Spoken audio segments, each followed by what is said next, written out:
Hello मेरो फेसबुकको साथीहरू, जय मसीह अनि नमस्कार। म कुसुम फेरि तपाईँहरूको बिचमा परमेश्वरको छोटो वचन लिएर आउँदैछु।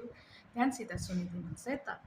आजको दिनमा हामीले प्राय जस्तो सबैको मुखदेखि एउटै कुरा हामी सुन्न पाउँछौँ कि 2 दिनको जिन्दगी हो, हामीले ऐश गर्नुपर्छ, जे चाहेको छ हामीले जस्तो हामीले चाहेको छ हामी त्यो अनुसार हामीले जीवन बिताउनुपर्छ भन्ने कुराहरू गर्छ है। 2 दिनको जिन्दगी हो भन्दै गर्छ है। त्यसरी भनेर है उहाँहरूले आफ्नो जीवन त्यही अनुसार बिताइरहेको हुन्छ। तर यो 2 दिनको जिन्दगी चाहिँ के हो भन्दाखेरि चाहिँ त्यो चाहिँ जन्मेको दिन अनि मृत्युको दिन, यो 2 दिनलाई चाहिँ मिलाएर चाहिँ 2 दिनको जिन्दगी भनिन्छ।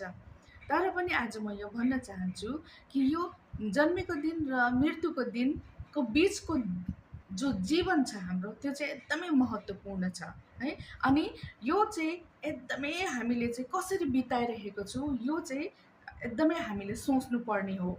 अनि जब हामीहरू बाइबलमा हेर्छौँ, उपदेशक 3 को 1 र 2 मा त्यसमा भनिएको छ हरेक कुराको समय छ है। जन्मको पनि समय छ अनि मृत्युको पनि समय छ भनेको छ।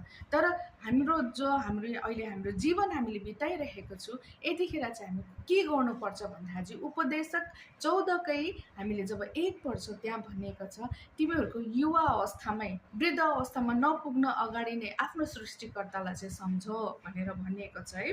यसको मतलब चाहिँ के हो भन्दा चाहिँ युवा अवस्थामै भन्दैछ भने चाहिँ हामी बोलिरहेका छौँ, हामी बोल्नु सकिरहेका छौँ, हाम्रो हात खुट्टा चलिरहेको छ, हामीहरू हिँडडुल गरिरहेका छौँ, यतिखेर चाहिँ हामीले चाहिँ हाम्रो जीवनमा चाहिँ हामीले चाहिँ सृष्टिकर्तालाई, हाम्रो परमेश्वर पितालाई चाहिँ हामीले सम्झिनुपर्छ।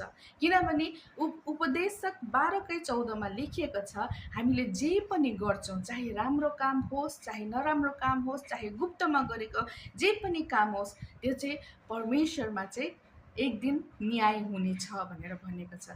र आज चाहिँ हामीले कस्तो काम गरिरहेका छौँ, जब परमेश्वरको न्यायको दिनमा चाहिँ हामीहरू कुन चाहिँ ठाउँमा हामी चाहिँ खडा हुन्छौँ, असल ठाउँमा खडा हुन्छौँ कि हामीहरू नराम्रो कोही ठाउँमा खडा हुन्छौँ, यो चाहिँ सोच्ने अनि विचार गर्ने एकदमै महत्त्वपूर्ण कुरा हो। र आज म तपाईँहरूलाई यही भन्न चाहन्छु, जिन्दगी 2 दिनको, यो 2 दिनको भन्दै यतिकै घुमाएर नजानुहोस्, आफ्नो सृष्टिकर्तालाई सम्झिनुहोस् र न्यायको दिनमा चाहिँ असल ठाउँमा हामीहरू चाहिँ खडा हुनुपर्छ। विचार गर्नुहोस्। होस् है त साथीहरू। ल त आजको लागि जय मसीह, हेभ अ ब्लेसेस डे।